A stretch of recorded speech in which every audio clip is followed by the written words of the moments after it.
Okay, hello guys, and in today's video I'm going to be doing an edit of a photo I took outdoors some days ago.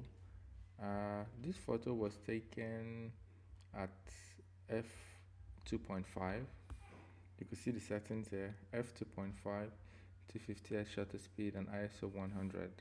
So right now this is the photo straight out of camera with no edit, and I'm currently in capture one. So I'm just going to make a few changes here, then take it into Photoshop for... I've actually made a few edits actually. Okay, so in Capture One, I've increased the shadows, and I made a few changes already actually. Let me show the before and after. Okay, so this is the before, and this is the after. This is the before, and this is the after. Not so much changes have been made. What I've done is I've just I bumped up my contrast a little bit, and I increased my shadows just a little bit, and I took down my black just a little bit. So for now that's all I've done, but if you look at it, you could see the difference, but it's not a lot, right?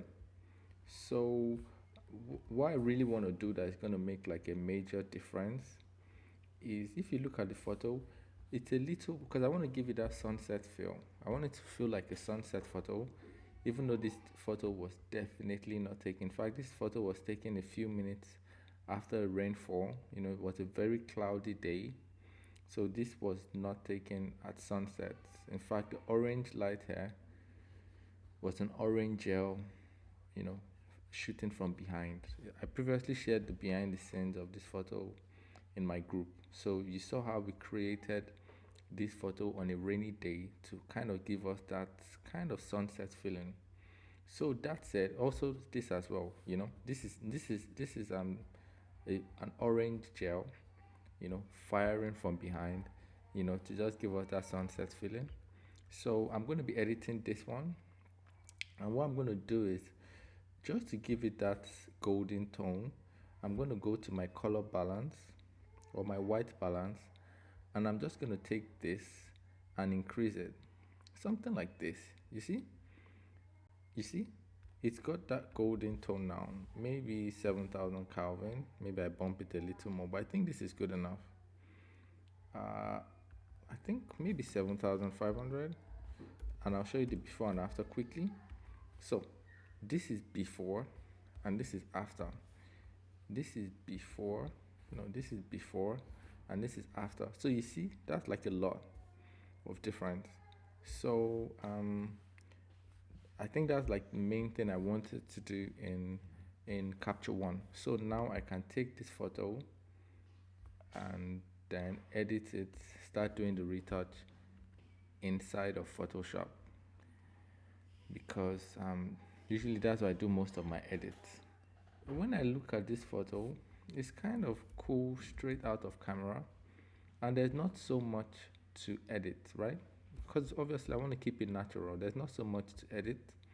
I just need to make a few changes, send it to the girls modeling agency, and yeah, if I wanted to really take time, I would probably fix this hair.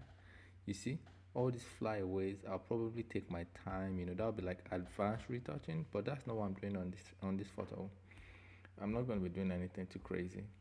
So first of all, as always, when it comes to retouching in Photoshop, the first thing I do is I open a new layer right here. I open a new layer here, and then I do my healing with the healing brush. With the healing brush, that is J, I do my healing, if there is any blemish, basically anything that needs to be fixed, pimples and all that. But when I look at this one, there's not so much to be fixed. Maybe I'm just gonna fix here. I'm gonna fix here. But our skin is not so bad, so I mean there's not so much. But let me show something interesting. Usually also, before I start to edit, what I like to do is I like to have a visual helper layer. to help me see the skin properly. So if I come here now and I take down the reds, it helps me to kind of exaggerate, you know. If there were, you see, something like this, you see this here, I mean, things I would generally be unable to see, you know, without it. This kind of helps, you see, this here. So let me grab a brush, B, and maybe D, yeah, something like this. And I'm gonna just draw a circle, you see, something like this. So what this does is it helps me, it helps me to basically see a lot of these things without squinting my eye, you know. So it helps. This is like a visual helper layer, and I have a bunch of them I use, you know. Right now, the one I'm using now is the black and white, you know, to help me see what I'm doing. So like I said, not too much needs to be done on this particular photo. You know, the only issue I have with this photo is just the hair, but in this video I'm not going to be doing that because, you know, that would take a long time. So here we just have like a quick idea of my workflow. So generally, to see the flaws, you see, I'm going to turn this on and off. You see, when this thing is off, you really don't see these lines, these wrinkle lines here. You see, it's not so obvious now, you see, but once I bring this in, it shows me. So that's the reason why I always like to use erase. I'm going to erase this. That's the reason why I always like to use like these visual aids, because they help. In fact, I've got another action. Oh, my infrared mode is gone. Okay, so this, I think I'm also gonna fix this. So I'm just gonna also put this something like this. I'm gonna fix something like this, you know, just remove this. That's pretty much all I'm going to do. I'll probably also clean up the eyes a bit, you know, make the eyes pop, maybe do a little hair cleanup, but I'm not gonna spend too much time because, you know, I don't really have time. So let's start. First thing I do, I take this and I probably just leave it like that. Then I come, and this I created just to show you guys, you know, what I need to fix. I probably need to fix this as well. There's something going on here. Yeah, that's about that. That is about that. So I will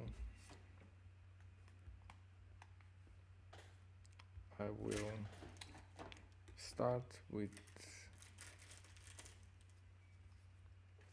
already leaving. What are you trying to buy? I need to return. Okay. Have the people replied their stuff? Okay. So this is, you know, probably what I need to do, and also, you know, make the eyes pop. And so I'm gonna just take this. I'm gonna leave it so it just helps me, you know. Then I open it. I come here and I open a new layer and I remove that one. Command 0 is full screen, and like I said, J. I zoom in not too much, but something like this should be fine. Something like this should be okay. And I grab my J, current and below, and what else? Soft. It should be like 0 hardness, so proper soft. And I just come and I just, you know, basically heal. It's called a healing brush. So basically I'm just healing the skin. You know, I'm just removing these lines. The point is to edit in a way where the edit looks invisible. So if you don't like catch me live, you know, red-handed editing, you would not imagine, or you would not guess the photo was edited. That's what I'm trying to achieve with this one. So I'm going to turn on my black and white. I'm going to turn on my black and white just so I'm seeing what I'm doing. So far so good. You see, so far so good. I've gotten rid of these lines, this before and after. There's still some stuff going on there, but let's leave that for now.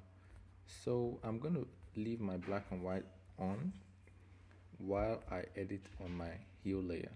I should also name this hue. It's always good to have your files organized. It's always good to have your layers organized. So I come here, just reduce this, something like this, something like this. Come here, maybe punch. Oh shit, I've done something wrong. You see, this looks smooshed. So what I'm going to do is I'm going to erase this, and I'm going to erase this because that was terrible. So I'm going to reduce the size of my brush, then go at it again, then go at it again. J. Shortcuts are key. So go at it again, see, before, after. Maybe something like this. Something like this. There's something here as well. Something here. In fact, I'm gonna, not everything needs to be, done on this brush. Some of them have to be left for dodge and burn. Sometimes dodge and burn is just better to preserve the texture and all that. Because the thing is, with this method, we're definitely messing with the texture. So sometimes dodge and burn is what you need. The problem with dodge and burn is it takes too much time. So I'm come here because there's something. Yes, I think this is looking better. Before, after, nothing too crazy. So J, I come here, there's something here, I remove. I'm not removing these lines. Like I said, nothing too crazy. Sample brush. Try to leave the textures on the skin as intact as possible. Something like this for now is good. Zoom out. And like I said, from command 0 gives you full screen. Command +++ gives you zoom in. Command --- gives you zoom out. Shortcuts are always key. So let me see. J, let me see if I can maybe fix this one. Something like this, if it's possible. Something like this. We had the makeup on board for this shoot, but there was no hairstylists, and the hair is a bit, just a little bit messy, but it's gonna be fine. Okay, something like this. So I'm not here forever. Okay, so I turn this off, and I come here, and I show you before, after. You see, we've not done nothing too crazy. Before, after, we've removed these lines. Before, after, we've removed this. Before, after, this is still here, but I'll use dodge and burn to fix this. So yeah, let's say that's what we're gonna do with healing. Full zoom out, and I come to this and I delete this one. And the next step is I go to the dodge and burn. In the action, if you don't have my skin retouching action pack, you could check in the description below. I'm going to put a link, and it gives you all of these actions for free. So basically, this is my skin retouching action pack, and in this action pack, I just go to my dodge and burn. Inside of my dodge and burn, once again, I have my black and white check layer. You see, I've got my black and white check layer. So this helps me to see what I'm doing. So once again, I kind of come here like this, something like this, maybe something like this is fine. So I grab my white brush, flow 1%, softness, proper soft brush. Soft basically means 0% hardness. So I grab my white brush, D to toggle switch between, and what I'm trying to do is I'm just trying to use the brush to brighten, some dark spots, and use the dodge brightens. You see,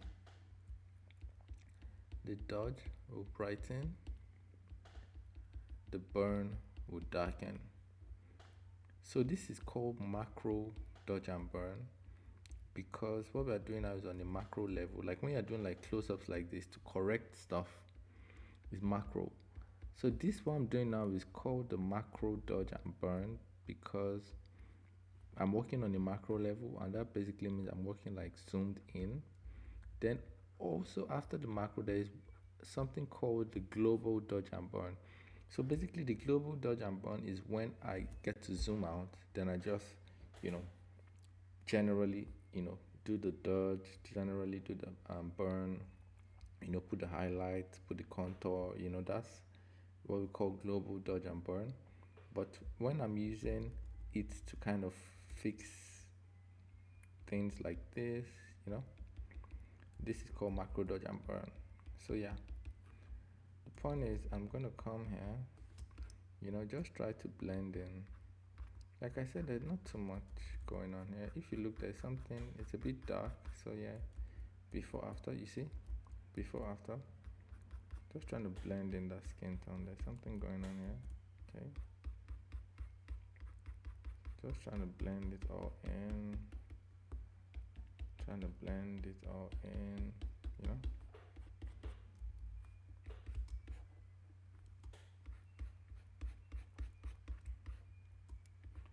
I still have this line which I didn't remove, but oh well.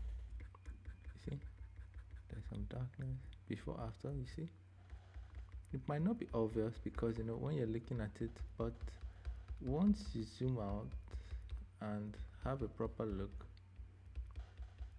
this is like a rough edit. Generally you would take your time, more relaxed to do this. So yeah, something like this. Maybe I increase and come here or zoom out a bit just so I see what I'm doing. It's always best to, you see, okay, so something like this. But here now I'm going to burn down this part. So I'm going to go to my burn.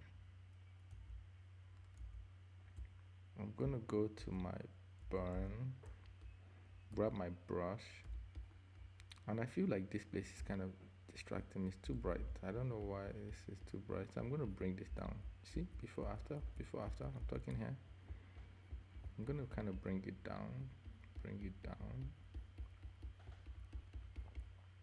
something like this, You see, there's this white stain, right? Oopsie, what's this? Okay, P. There's this white thing going on here. So I come to my heel, J, and current and below, and I just remove this because you see this white thing, Lord knows what that is. Okay, so I go back to my burn, I go back to my B for brush, and yeah, I turn off my to something like this. All right, so let's see. So far so good. Let's see what I've done. So far so good. This is before after, not too much has been done, but if you look properly, you would see that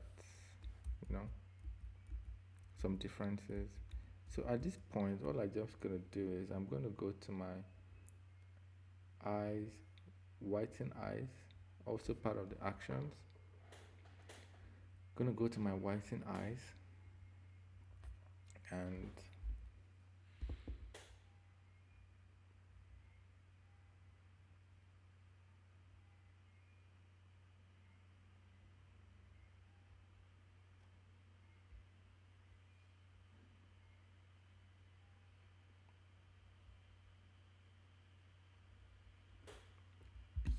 okay, so I grab my brush and I go to 5 5% flow, and I probably want to zoom in for this. And what I'm doing is I'm just gonna use a white brush and just kind of clean these eyes up a little bit, not too much, but just remove these reds, not too crazy. Even though, I mean, people say to me, I mean, I go crazy all the time with the eyes, with the whitened eyes. It's a bad habit of mine. I can't help it. Okay, so something like this, just to make it more, see, before, after, before, after, something like this, something like this. I try to still keep it looking realistic.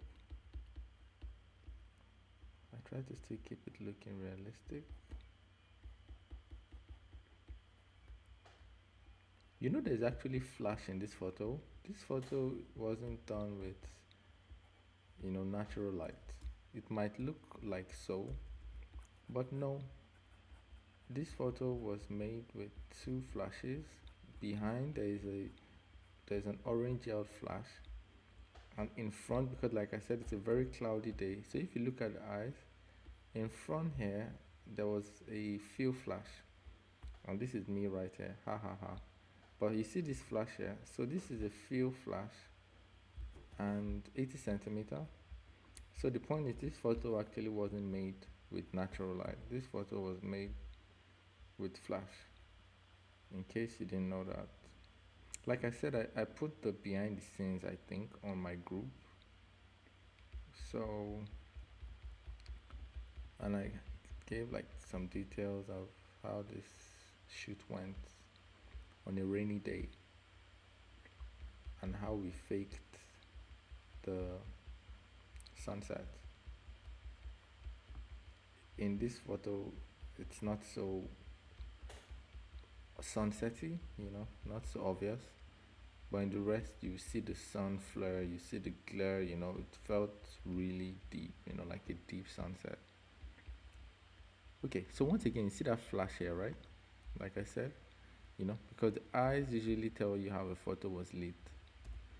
So that flash was somewhere here, and this is the sky right here, and this is the sky right here.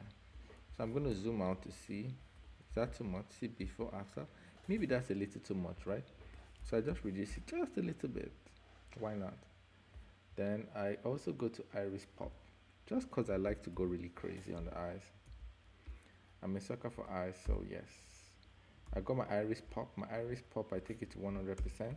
The iris pop is also part of the actions. What the iris pop does is it just puts a pop inside of the eyes. Let's see what this looks like. Woo, that's too much. Oh boy. Okay, so all I do is I reduce it, maybe 30%. Before, after, see? Not so bad. Yeah.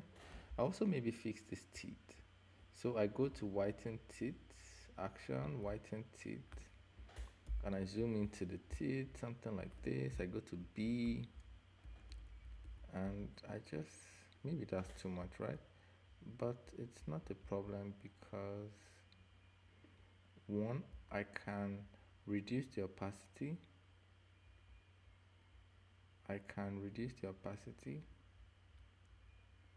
Which I will reduce the opacity of this layer, because obviously this is going to be too much. And if I don't want to use the opacity, what I can do is actually just brush it with a low flow brush in the first place. This is looking a bit crazy, right? I go black, B, okay, I go black to remove it from something like this. I go back to white, I zoom out just to see before, after. Maybe that's too much, right? Obviously that's too much. So all I do is I come here and I reduce it by 50%, and I see before, after. Okay, not so bad, right? Looking not so bad, right? See the teeth before, after. Okay, Um, this hair is kind of annoying me, but I just don't want to get into it right now. Uh, but let's see what we can do. Let's try to fix this. Let's try. I don't want this video to be endless, so that's what I'm trying to avoid. But let's see. So I just created a new layer called hair, and I'm gonna zoom in, and I'm gonna use healing, my healing brush, and I'm gonna try to see what I can do to reduce this stuff. As always, current and below, right? So I grab sample and I fill it, sample and I fill it, sample and I fill, sample and I fill. This is probably too much, and I should probably zoom in even more and reduce this. Go back to brush. I should probably reduce this to something more, so I'm not messing with the skin. Sample and I fill, sample and I fill it. I mean, to do this properly, you would need time, bruv.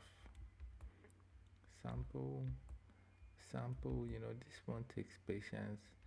That's why I always say to people, like, hair is the last thing you want to, retouching. So it's always key to just try to get it right on set, because to fix hair in post is hell.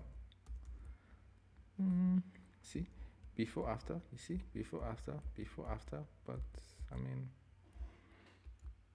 we could zoom in some more. We're still using the healing brush, to kind of get this out. It's not possible. It's just something that will take time. That's all. It's something that will take time. And I'm not someone that likes to spend hours retouching. As much as I like to retouch, I'm not someone that likes to spend hours on one single photo. No, I don't do that. I like to do it quick. So, I'm gonna leave this because I don't have time for this. Okay, but you see the point though. Let me zoom in just to make the point. You see before after, something like that. Before after, if you want to do it, you do it one by one. What else do I want to fix? Okay, I think this is where I need to be with this image. I don't need to do anything too crazy. The eyes are a bit crazy white, but for me, it's not such a problem. Maybe I just go down a bit again. Maybe I take it to 65. The eyes, before, after. Okay, so what else? I'll leave the hair. Okay, so if I wanted to, maybe then I go to my color stage, because the first step is to heal. The first step is healing. This is my infrared mode. This is what I call infrared mode. I'm going to show you. This is also a checker layer, and what this does is this takes this like this, and this takes this like this, and this takes this like, and this takes this, and this takes this like this, and it takes this like this. So 1, 2, 3, 4, 5, 6, yeah, something like this. And generally it helps me.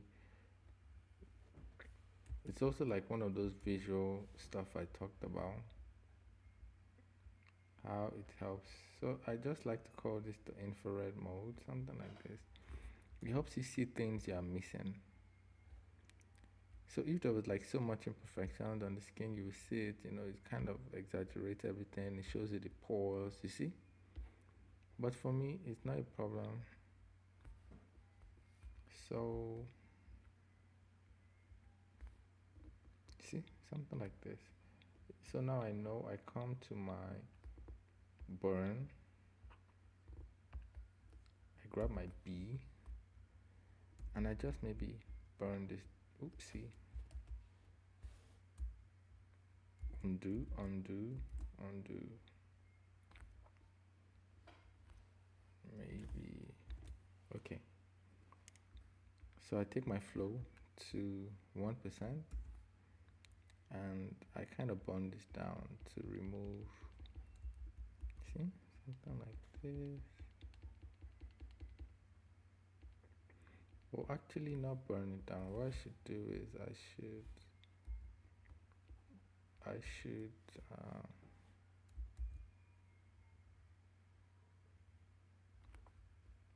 not burn it down.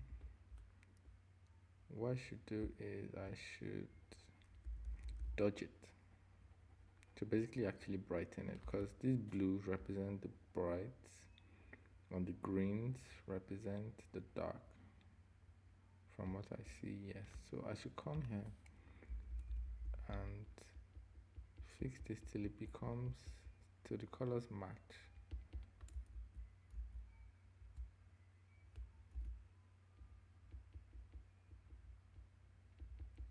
So the colors match. You see here, before, after, before, after, before, after. You see there's something. So this is called infrared mode, and it's an action. I'm working on an action pack. It's going to be called, I think, Smart Collection or something like that. I'll include this as an action to help visualize what you're doing. So something like this. I zoom out again.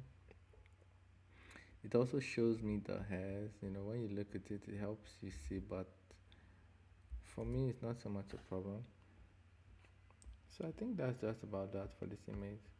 Retouching. I save it.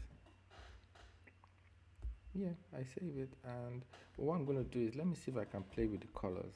So generally, retouching, you first do your edits, you do your cleanups, you do what you need to do. Then after that is when you can start color toning and color grading and all that. So let's see. Usually I use just three. Usually I use, for color grading, I usually like to use color balance or selective color. Color balance, selective color, and mixer channel or channel mixer.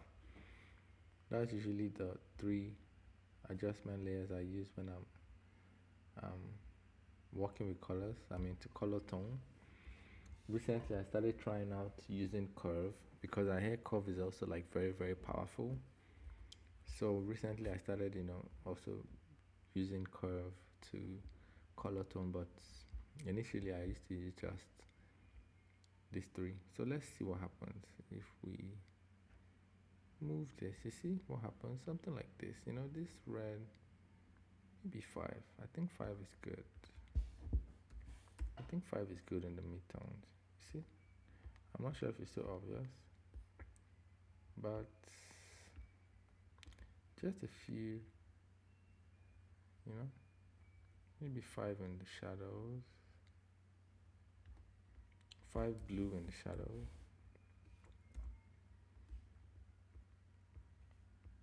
You see that?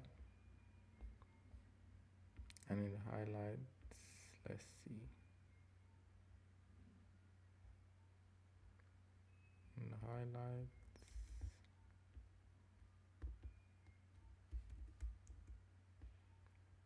in the highlights,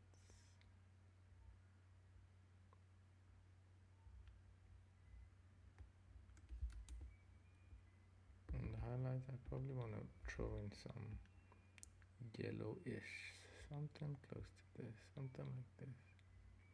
In the highlights, I want to go closer to the yellows to give me that. So let me see, maybe something like this, if this is not too much. Before, after, before, after, and before. Yeah, I think this is fine, and I save it.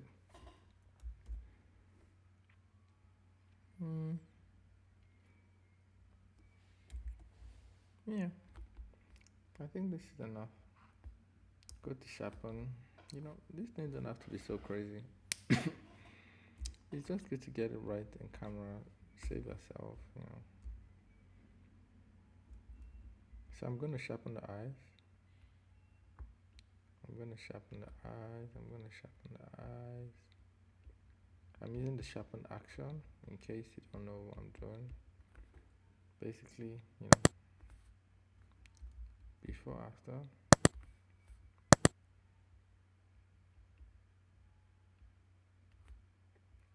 Something like this. Yeah, that's about that. And I clone stamp all the visible layer. Let's see what we can do with camera raw. If it's gonna be, let's see what camera raw can do for us. Something like this. Before, after, not too crazy. Maybe just bring it down a bit to give it more contrast.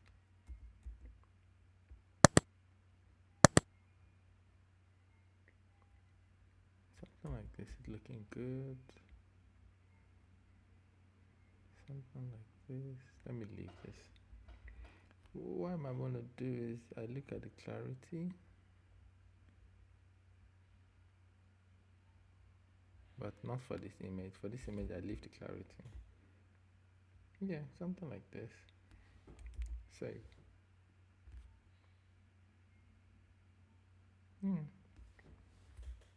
That's it for this image.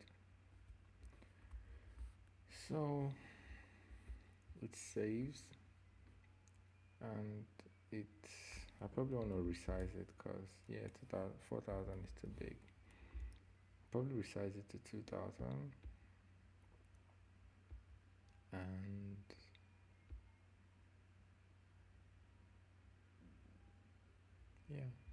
yeah, I save it again. Yeah.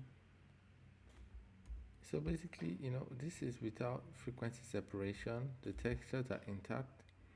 I'm sure the makeup artist will be very grateful for this. I've not messed with, what she's done. The photos are, the textures are still there. I didn't use frequency separation to wreck it and, create a mess. So yes, I think this will be that. So it's saved. So when I save it, it automatically opens here in Capture One, and we can see this is the before and this is the after. Before, after. I'll make a screenshot because why not? Oops, I made a mistake. Oopsie. Okay, delete. Okay, so I'll make a screenshot again. Perfect.